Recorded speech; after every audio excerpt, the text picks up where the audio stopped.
Hello everyone, कैसे हैं आप सभी लोग। तो एक बार आप सभी का बहुत बहुत स्वागत है हमारे चैनल JRM एजुकेशन हब में। तो मैंने अभी देखा और जहाँ तक सुनने में आया मुझे कि बच्चे बहुत ज़्यादा एक कन्फ्यूज़न में हैं। बच्चों के दिमाग में बहुत ज़्यादा एक कन्फ्यूज़न दौड़ रही है और वो सोच रहे हैं कि कहीं ऐसा तो नहीं है कि हमारे जो एग्ज़ाम हैं, क्योंकि हमें जो लेटेस्ट न्यूज़ देखने को मिल रही है, हमें जो न्यूज़ वगैरह में सुनने को मिल रहा है वो यही सुनने को मिल रहा है। और बच्चे भी इसीलिए कंफ्यूज हुए हैं कि कोरोना के जो केसेस हैं, जो कोविड के जो केसेस हैं, वो क्या हुए हैं, दोबारा से क्या होने लगे हैं, स्टार्ट हो गए हैं, दोबारा से क्या होने, बढ़ने स्टार्ट हो गए हैं। ठीक है, दोबारा देखने को मिले हैं और वो भी न्यू वेरिएंट के साथ। कोई BF.1 कुछ इस तरीके, BF.7 टाइप का इस तरीके कुछ वेरिएंट है, BQ.1 कुछ इस तरह का वेरिएंट है।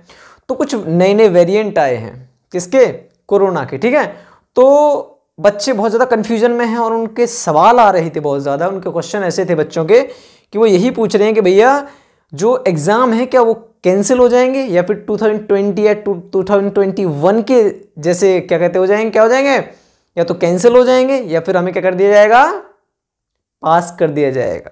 ठीक है, हमें प्रमोट कर दिया जाएगा। ठीक है, तो बच्चे इसमें बहुत ज़्यादा क्या हो चुके हैं, कन्फ्यूज हो चुके हैं। तो उनके लिए मैं ये वाली जो है न्यूज़ लेकर आया हूँ, ये अपडेट न्यूज़ ये लेकर आया हूँ मैं कि जैसा कि अभी बच्चों आप जानते हो कि चाइना की अगर बात की जाए, चाइना की संघाई कोई सिटी वगैरह है, अगर वहाँ की बात की जाए तो वहाँ बहुत ज़्यादा केसेस क्या हो चुके हैं और वहाँ की जो हालत है बहुत ख़राब हो चुकी है।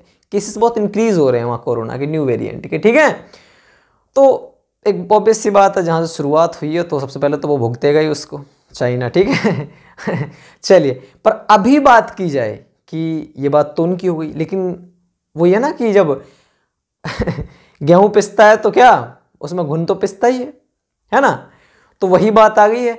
तो यहां पर बात जो की जा रही है वो ये की जा रही है कि भारत में जो केसेस हैं, इंडिया में जो केसेस हैं, वो कुछ एक दो केसेस अभी कुछ फिलहाल में ही जानकारी से और न्यूज़ से पता चला है कि हाँ कुछ केसेस बढ़ रहे हैं। ठीक है, तो जहां तक मेरी एक्सपेक्टेशन है, ठीक है, जहां तक मेरा मानना है, तो जब अभी तक CBSE ने हमारी डेट शीट भी रिलीज नहीं की है, कोई डेट शीट आउट तो की नहीं है।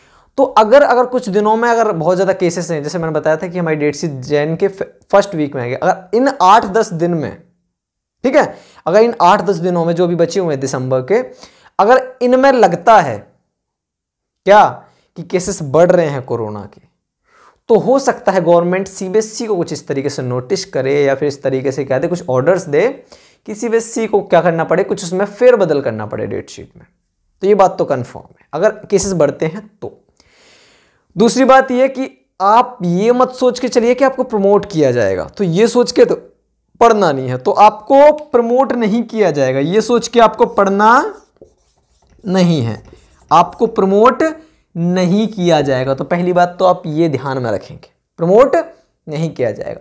दूसरी बात जो आपको बतानी, क्योंकि प्रमोट करने से बच्चों क्या हो रहा है, उनके एजुकेशन पे और हमारा जो सिस्टम सब बिगड़ जाता है। ठीक है, बच्चे इस तरीके से उनके हैबिट में आ जाएगा कि यार कोरोना आ जाएगा हर साल, पढ़ने की जरूरत ही नहीं।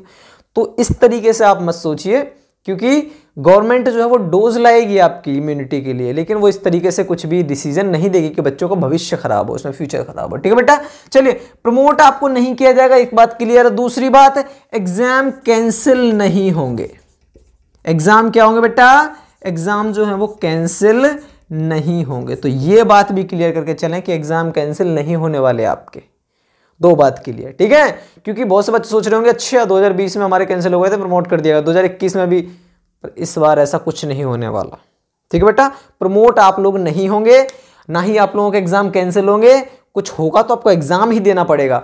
हो सकता है अगर कोरोना के केसेस बढ़ते हैं, और शायद ऐसी पॉसिबिलिटी ही है कि अगर कोरोना के केसेस बढ़ रहे हैं, बहुत ज़्यादा बढ़ते हैं अगर, तो गवर्नमेंट को इस तरीके से क्या लेने पड़ेगा, कुछ एक्शन लेने पड़ेंगे कि बच्चे जो हैं वो कोरोना के लिए और कोरोना के खिलाफ एक तरीके से क्या, थोड़ी सी दूरियां बढ़ते हैं, लोगों से दूरियां बना के चलें, बच्चे थोड़े से कम बच्चे एग्जाम्स देने जाएं। ठीक है, तो हो सकता है कि उनके टाइमिंग में डिफरेंस किया जाए, उनके एग्जाम की जो डेट है वो थोड़ी आगे पीछे की जाए, लेकिन इतना तो क्लियर है कि आपके ना आप प्रमोट नहीं होने वाले, ना ही आपके एग्जाम कैंसिल होने वाले हैं। ठीक है, तो दो बातें क्लियर करके चलेंगे।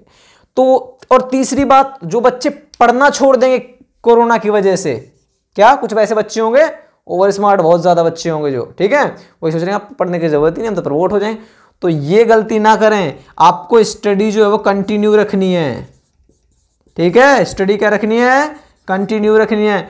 आप लोग ये बिल्कुल नहीं सोचेंगे कि एग्जाम होने वाले नहीं है तो पढ़ने से क्या फायदा, ठीक है।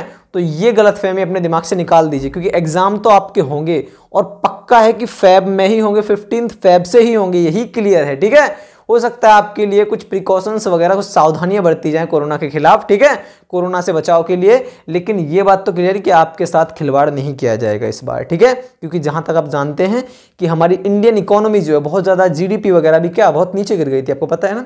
तो इस बार गवर्नमेंट ऐसे कोई एक्शन नहीं लेगी, ना लॉकडाउन लगने वाला है और ना ही ये जो आप सोच रहे हैं ये आपके साथ ऐसी कुछ बातें होने वाली हैं, ठीक है। बस इतना ज़रूर है कि आप लोग थोड़ा सा जो सीबीएसई जो है, जो स्कूल वगैरह हैं, वो सारी प्रिकॉशंस बरती जाएंगी कोरोना के अगेंस्ट, लेकिन आपके एग्जाम कैंसिल नहीं होंगे। तो ये बात आपके दिमाग से निकाल दीजिए। आपको स्टडी कंटिन्यू रखनी है, प्रमोट आप लोग नहीं होने वाले, ना ही कैंसिल होने वाले हैं। आपके एग्जाम देने पड़ेंगे और जो डेट दी जाएगी उसी में देने पड़ेंगे। और आपकी डेट शीट भी आने वाली है 2-4 दिन बाद, फर्स्ट वीक में आ जाएगी। तो आप लोग प्रिपरेशन में लगे रहिए, ठीक है। और जो भी फेक न्यूज़ हैं उनसे बच के रहिए थोड़ा सा, ठीक है। अपनी हेल्थ का ख्याल रखिए, ठीक है। हाँ, ये जरूर है कि अभी कोरोना केसेस बढ़ रहे हैं, तो आप लोग प्रिपरेशन कीजिए, घर में बैठ के कीजिए आराम से, कहीं बाहर मत जाइए ज़्यादा, ठीक है। ये आपके लिए इस तरीके से प्रिकॉशंस अपनी कर सकते हैं आप, ठीक है। और कह सकते हैं अपनी सेफ्टी अगर चाहते हैं तो आप लोग ये कोशिश कीजिए घर से बाहर ना जाए ज़्यादा। जा रहे हैं तो मास्क वगैरह यूज़ कीजिए। बहुत बच्चे हैं जो मास्क लगाने से कतराते हैं, तो मास्क का दोबारा यूज़ कीजिए, ठीक है। तो मास्क वगैरह और क्या कहते हैं अपनी सेफ्टी के साथ लिए आप क्या कहते हैं सैनिटाइज़र वगैरह का यूज़ कर सकते हैं। ये सारी चीज़ें और ये सारी जो प्रिकॉशंस है वो आपके एग्जाम के टाइम पे भी आपके लिए क्या होंगे, ये कंपलसरी होंगे। आप सैनिटाइज़र वगैरह लेके जाएंगे, मास्क लगा के जाएंगे, 2 गज़ की दूरी वगैरह बना के रखेंगे। बच्चों के साथ थोड़े से बच्चे रूम में कम बिठाए जाएंगे, जहाँ 20 बच्चे बिठाए जाते हैं हो सकता है 10 से 12 बच्चे, 10 से 15 बच्चे बिठाए जाएँ। तो इस तरीके से आपके लिए प्रिकॉशंस क्या की जाएंगे, देखी जाएंगी। और बाकी आप इन फेक न्यूज़ से बच के रहेंगे, ठीक है। बाकी जो भी इंफॉर्मेशन आती है, जो भी गवर्नमेंट एक्शन लेगी, वो हम आपको अपडेट करते रहेंगे, ठीक है। तो इसी तरीके से और इसी तरीके की वीडियो देखने के लिए हमारे चैनल को सब्सक्राइब कर लीजिए, वीडियो को लाइक, कमेंट एंड शेयर कीजिए, क्योंकि शेयर करने से और लोगों को पता चलना चाहिए कि जो फेक न्यूज़ है उनसे थोड़ा बच के रहें। जो भी क्या कहते हैं गवर्नमेंट एक्शन लेगी या फिर जो भी इंफॉर्मेशन देती है वो आप तक पहुँचाते रहेंगे, ठीक है। अगली वीडियो तक के लिए और क्या कहते हैं अगली अपडेट न्यूज़ तक आने के लिए, आप तक पहुंचाने के लिए आपका, तब तक के लिए आपको क्या है, बाय बाय, टेक केयर है। और अपना हेल्थ का ख्याल बहुत ज़्यादा रखिए, ठीक है। चलिए अगली वीडियो तक के लिए बाय बाय, टेक केयर। बहुत बहुत शुक्रिया आप सभी का। चलिए।